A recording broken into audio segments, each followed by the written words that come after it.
नमस्कार दोस्तों, राधे राधे, जय श्री कृष्णा। तो आइए श्रवण करते हैं श्रावण मास महात्म 7वें अध्याय में मंगला गौरी व्रत का वर्णन तथा व्रत कथा। ईश्वर बोले, हे सनत कुमार, अब मैं सत्य उत्तम भौम व्रत का वर्णन करूंगा, जिसके अनुष्ठान करने मात्र से वैधव्य नहीं होता है। विवाह होने के पश्चात 5 वर्षों तक यह व्रत करना चाहिए। इसका नाम मंगला गौरी व्रत है। यह पापों का नाश करने वाला है। विवाह के पश्चात प्रथम श्रावण शुक्ल पक्ष में पहले मंगलवार को यह व्रत आरंभ करना चाहिए। केले के खंभों से सुशोभित एक पुष्प मंडल बनाना चाहिए और उसे अनेक प्रकार के फलों तथा रेशमी वस्त्रों से सजाना चाहिए। उस मंडप में अपने सामर्थ्य के अनुसार देवी की स्वर्णमयी अथवा अन्य धातु की बनी प्रतिमा स्थापित करनी चाहिए। उस प्रतिभा को 16 उपचारों से, 16 दुर्वा दलों से, 16 चावलों से तथा 16 चने की दालों से मंगला गौरी नामक देवी की पूजा करनी चाहिए और 16 बत्तियों से 16 दीपक जलाने चाहिए। दही तथा भात का नैवेद्य भक्तिपूर्वक अर्पित करना चाहिए। देवी के पास ही पत्थर का शिला तथा लोढ़ा स्थापित करना चाहिए। 5 वर्ष तक इस प्रकार से करने के पश्चात उद्यापन करना चाहिए। माता को वायन प्रदान करना चाहिए, जिसकी विधि आप सुनिए। अपने सामर्थ्य के अनुसार एक पल प्रमाण सुवर्ण की अथवा उसके आधे प्रमाण की अथवा इसके भी आधे प्रमाण की मंगला गौरी की प्रतिमा निर्मित करनी चाहिए। अपनी शक्ति के अनुसार स्वर्ण आदि के बने तंडुल पूरित पात्र पर वस्त्र तथा रमणीय कंचू की ओढ़नी रखकर उन दोनों के ऊपर देवी की प्रतिमा स्थापित करनी चाहिए। पास में चांदी से बनी निर्मित सील तथा लोढ़ा रखकर माता को वायन प्रदान करना चाहिए। इसके बाद 16 सुवासिनियों को प्रयत्नपूर्वक भोजन कराना चाहिए। हे विप्र, इस विधि से व्रत करने पर 7 जन्मों तक सौभाग्य बना रहता है और पुत्र पौत्र आदि के साथ संपदा विद्यमान रहती है। सनत कुमार बोले, सर्वप्रथम इस व्रत को किसने किया था और किसको इसका फल प्राप्त हुआ? हे शंभो, जिस तरह से मुझे इसके प्रति निष्ठा हो जाए, कृपा करके वैसे ही बताइए। ईश्वर बोले, हे सनत कुमार, पूर्व काल में कुरु देश में श्रुत कीर्ति नामक एक विद्वान कीर्तिशाली, शत्रुओं का नाश करने वाला, 64 कलाओं का ज्ञाता तथा धनुर्विद्या में कुशल राजा हुआ था। पुत्र के अतिरिक्त अन्य सभी शुभ चीजें उस राजा के पास थीं। अतः वह राजा संतान के विषय में अत्यंत चिंतित हुआ और जप और निष्ठा से ध्यान पूर्वक देवी की आराधना करने लगा। तब उसकी कठोर तपस्या से देवी प्रसन्न हो गई और उससे यह वचन बोली, हे सुब्रत, वर मांगो। श्रुत कीर्ति बोला, हे देवी, यदि आप मुझ पर प्रसन्न हैं तो मुझे सुंदर पुत्र दीजिए। हे देवी, आपकी कृपा से अन्य किसी भी वस्तु का अभाव नहीं है।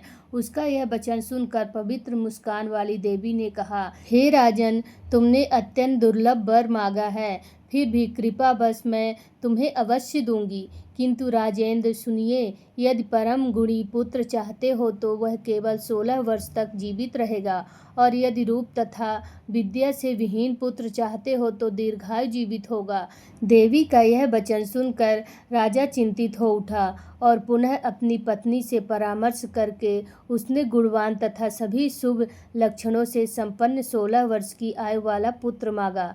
तब देवी ने भक्ति संपन्न राजा से कहा, हे नृपनंदन, मेरे मंदिर के द्वार पर आम का वृक्ष है। उसका एक फल लाकर मेरी आज्ञा से अपनी भार्या को उसे भक्षण करने हेतु प्रदान करो, जिससे वह शीघ्र ही गर्भ धारण करेगी। इसमें संदेह नहीं है।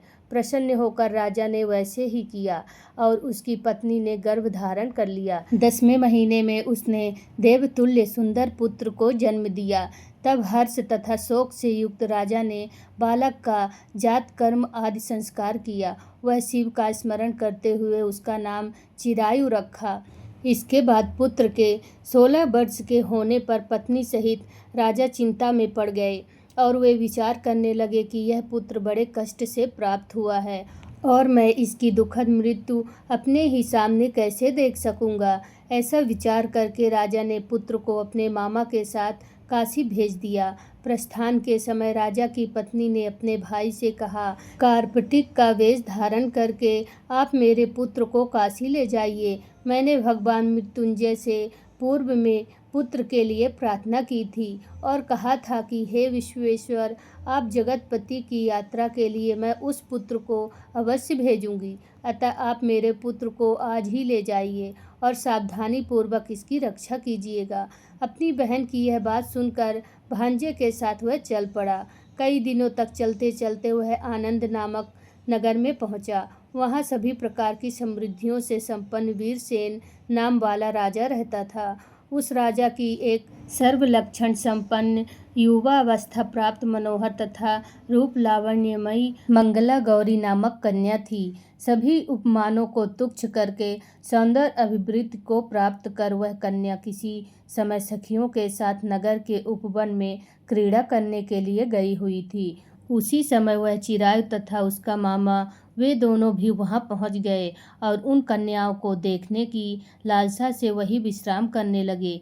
इसी बीच विनोद पूर्वक क्रीड़ा करती हुई उन कन्याओं में से एक कन्या ने कुपित होकर राजकुमारी को रांडा यह कुवचन कह दिया। तब उस अशुभ वचन को सुनकर राजकुमारी ने कहा, तुम अनुचित बात क्यों बोल रही हो? मेरे कुल में तो इस प्रकार की कोई नहीं है। मंगला गौरी की कृपा से तथा उनके व्रत के प्रभाव से विवाह के समय जिसके सर पर मेरे हाथ से अक्षत पड़ते हैं, हे सखी, वह यदि अल्प आयु वाला होगा तो भी चिरंजीवी हो जाएगा। इसके बाद वह सभी कन्याएं अपने अपने घर चली गईं। उसी दिन राजकुमारी का विवाह था। वाहिक देश के दृढ़धर्मा नामक राजा के सुकेत नाम वाले पुत्र के साथ उसका विवाह निश्चित किया गया था।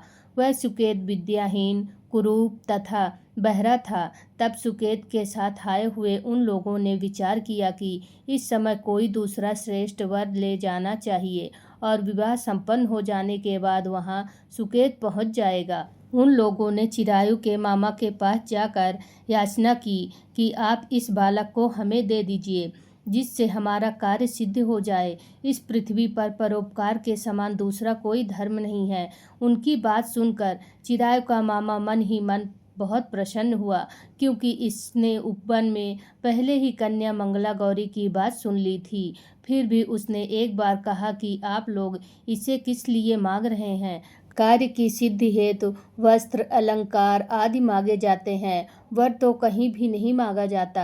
तथापि आप लोगों का सम्मान रखने के लिए मैं इसे दे रहा हूँ। इसके बाद चिराय को वहां ले जाकर उन लोगों ने विवाह संपन्न कराया। सप्तपदी आदि के हो जाने पर रात्रि में शिव पार्वती की प्रतिमा के समक्ष उस चिराय ने हर्षयुक्त होकर मंगला गौरी के साथ शयन किया। उसी दिन चिरायु के 16 वर्ष पूर्ण हो चुके थे और अर्धरात्रि में साक्षात काल सर्प रूप में वहां आ गया।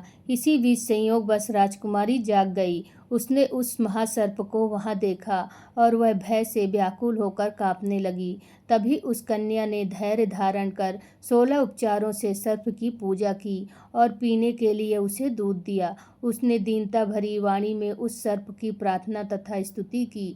मंगला गौरी प्रार्थना करने लगी कि मैं उत्तम व्रत को करूंगी जिससे मेरे पति जीवित रहें। ये जिस तरह से चिरकाल तक जीवित रहें, आप वैसा ही कीजिए। इतने में सर्प वहां स्थित एक कमंडलू में प्रवेश कर गया और उस मंगला गौरी ने अपनी कंचुरी से उस कमंडलू का मुंह बंद कर दिया। इसी बीच उसका पति अंगड़ाई लेकर जाग गया और अपनी पत्नी से बोला, हे प्रिय, मुझे भूख लगी है। तब वह अपनी माता के पास जाकर खीर, लड्डू आदि ले आई और उसके द्वारा दिए भोज पदार्थ को उसने प्रसन्न मन होकर खाया। भोजन के पश्चात हाथ धोते समय उसके हाथ से अंगूठी गिर पड़ी। तांबुल खाकर वह पुनः सो गया। इसके बाद मंगला गौरी कमंडलू को फेंकने के लिए जाने लगी।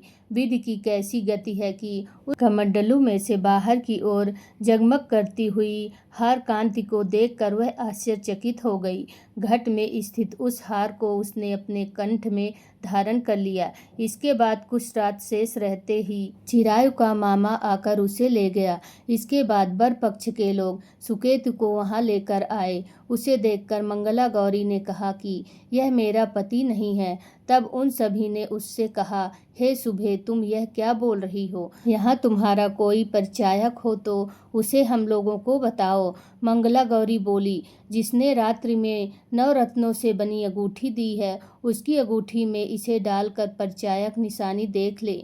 मेरे पति ने रात्रि में मुझे जो हार दिया था उसके रत्नों का समुदाय कैसा है, इस बात को यह बताएं। यह तो कोई अन्य ही है। इसके अतिरिक्त रात में आम सींचते समय उनका पैर कुमकुमाद से लिप्त हो गया था।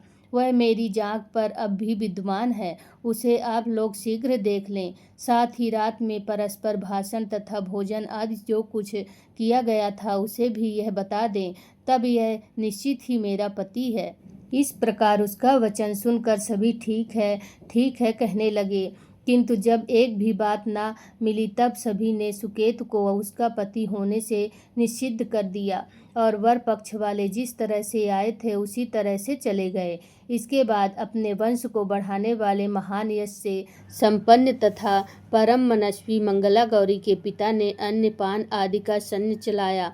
उन्होंने वर पक्ष का वृत्तांत कानों कान सुन लिया कि स्वरूप से कुरूप होने के कारण लोगों के द्वारा किसी अन्य को वर के रूप में आदर पूर्वक लाया गया था।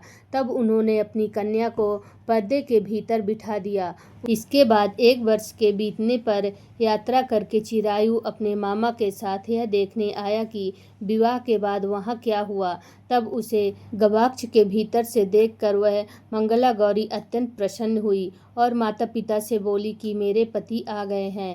राजा ने अपने श्रेष्ठजनों को बुलाकर पूर्व में कहे गए सभी परिचायकों को निशानी को देखकर मंद मुस्कान वाली अपनी कन्या चिरायु को सौंप दी।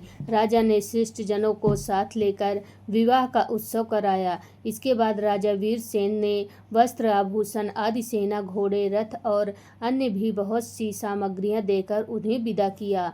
उसके बाद कुल को आनंदित करने वाला वह चिरायु पत्नी तथा मामा को लेकर साथ में सेना के साथ अपने नगर पहुंच गया। लोगों के मुख से उसे आया हुआ सुनकर उनके माता पिता को विश्वास नहीं हुआ। उन्होंने सोचा कि प्रारंभिक अन्यथा कैसे हो सकता है।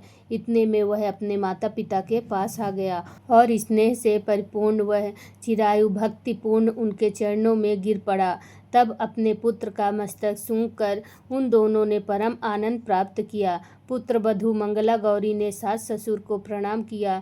तब सास उसे अपनी गोद में बिठाकर सारा वृत्तांत शीघ्रता पूर्वक पूछने लगी। हे महामुने, तब पुत्र वधू ने भी मंगला गौरी के उत्तम व्रत महात्म्य तथा जो कुछ घटित हुआ था वह सब वृत्तांत बताया।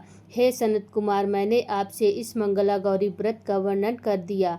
जो कोई भी इसका श्रवण मास में अथवा जो इसे कहता है उसे सभी मनोरथ पूर्ण हो जाते हैं, इसमें कोई संदेह नहीं है। सूत जी बोले, हे ऋषियों, इस प्रकार शिव जी ने सनत कुमार को यह मंगला गौरी व्रत बताया और उन्होंने सभी कार्यों को पूर्ण करने वाले इस व्रत को सुनकर महान आनंद प्राप्त किया। इस प्रकार श्री स्कंद पुराण के अंतर्गत ईश्वर सनत कुमार संवाद में श्रावण मास महात्म्य मंगला गौरी व्रत कथन नामक 7वां अध्याय पूर्ण हुआ। बोलो हर हर महादेव।